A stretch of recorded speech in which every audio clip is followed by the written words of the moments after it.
नमस्कार दोस्तों, कैसे हैं आप लोग। हमारे YouTube चैनल श्री जीवन मंथन में आपका हार्दिक स्वागत है। दोस्तों, आज हम बात करेंगे भाद्रपद पूर्णिमा व्रत, संतान प्राप्ति के लिए सुने भगवान सत्यनारायण की कथा। सनातन धर्म में पूर्णिमा तिथि का विशेष महत्व है। आज के दिन सत्यनारायण भगवान की पूजा की जाती है। साथ ही उमा महेश्वर व्रत भी रखा जाता है। दोस्तों, वीडियो शुरू करने से पहले मेरा आपसे अनुरोध है कि हमारे चैनल को सब्सक्राइब करना ना भूलें। बेल आइकन के बटन को भी दबाइए ताकि चैनल से संबंधित ताजा अपडेट्स आपको मिलती रहें। और अगर हमारा वीडियो आपको पसंद आता है तो लाइक शेयर करिए। आपके सुझाव भी सादर आमंत्रित हैं। आज पूर्णिमा के दिन चंद्रमा अपनी 16 कलाओं से परिपूर्ण होता है, इसीलिए इस दिन व्रत रखा जाता है और चंद्रमा की विशेष उपासना की जाती है। भाद्रपद पूर्णिमा के दिन सत्यनारायण की कथा सुनने का भी विशेष महत्व है।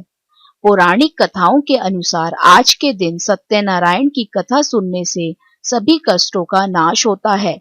वहीं नारद पुराण के अनुसार आज के दिन उमा महेश्वर का व्रत भी रखा जाता है। आज के दिन किसी पवित्र नदी में स्नान आदि करने का भी विशेष महत्व है। इस दिन व्रत करने से सभी मनोकामनाएं पूर्ण होती हैं और संतान सुख की प्राप्ति होती है। पौराणिक ग्रंथों में भाद्रपद पूर्णिमा की कथा का उल्लेख मिलता है। श्री कृष्ण ने एक बार मां यशोदा को ऐसे व्रत की कहानी विस्तार में बताई जिसके करने से सौभाग्य की प्राप्ति होती है। इसके लिए स्त्रियों को 32 पूर्णिमा का व्रत करना चाहिए। यह व्रत यहाँ एक और अचल सौभाग्य देने वाला है। वहीं भगवान शिव के प्रति मनुष्य की भक्ति भी बढ़ती है।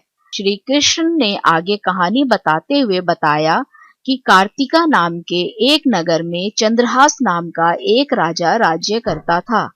उसी नगरी में एक ब्राह्मण धनेश्वर रहा करता था।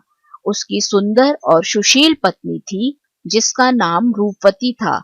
उनके घर में धन धान्य की कोई कमी नहीं थी, लेकिन संतान ना होने के कारण वह अक्सर चिंतित रहती थी। एक दिन की बात है, एक योगी उस नगरी में आया और उसने धनेश्वर का घर छोड़कर सभी घरों से भिक्षा मांगी। भिक्षा लेकर वे योगी गंगा के किनारे बैठकर प्रेम पूर्वक खाने लगा।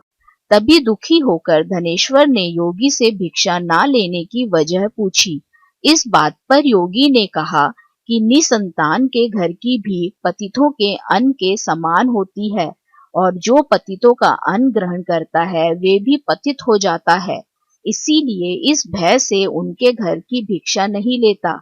योगी की बात सुनकर धनेश्वर बहुत दुखी हो गए और उन्होंने योगी से पुत्र प्राप्ति का उपाय पूछा।